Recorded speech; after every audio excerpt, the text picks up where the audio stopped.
আজ তওবা করো, কাল নয় জানি না শেষ নিঃশ্বাস কিনা। কাবর ডাকছে নীরবে, এই তো জীবনের ক্লাস। দিকে ফিরে এসো, রাসূল সাল্লাল্লাহু আলাইহি সাল্লামের পথে চললেই ইহকাল পরকাল দুটিতেই শান্তি পাবে।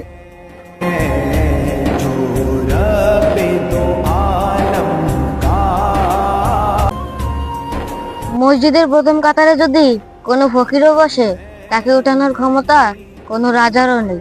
হ্যাঁ, এটাই ইসলামের সৌন্দর্য।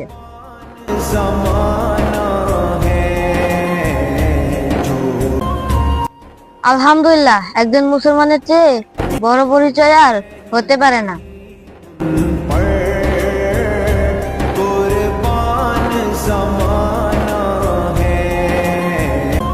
আমরা বলি আমাদের পাপ বেশি, কিন্তু আল্লাহ বলেন আমি তওবাকারীদের ভালোবাসি।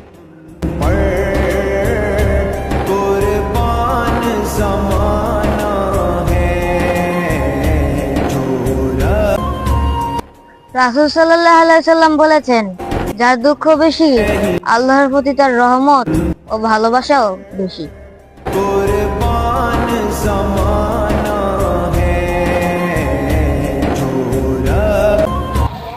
অনেক ইবাদত করা যায়, কিন্তু মা বাবার সেবা সবচেয়ে বড় ইবাদত।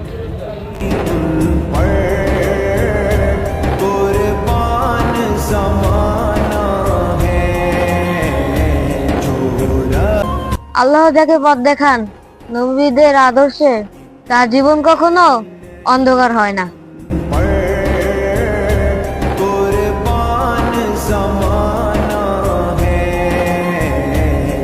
মৃত্যু খুব কাছে, কিন্তু আমরা ভাবি অনেক দূরে। এই ভুল ভাঙো আজই, আখিরাতের জন্য প্রস্তুত হও।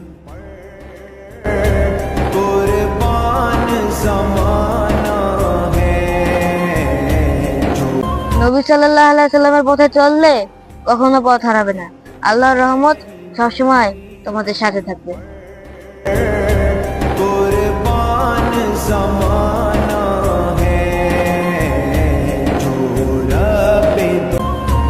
নবী রাসূলরা এসেছেন আমাদেরকে ভালোবাসা শিখাতে। আল্লাহর পথে চললেই জীবন হবে শান্তিময়।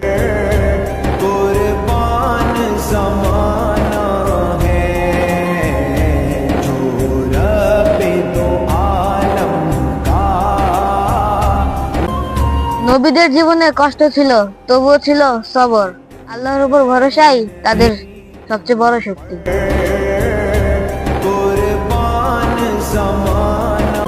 সব নবী রাসূলদের দাওয়াত এক আল্লাহ ও এক অদ্বিতীয়। এই তাওহীদেই মুক্তির পথ।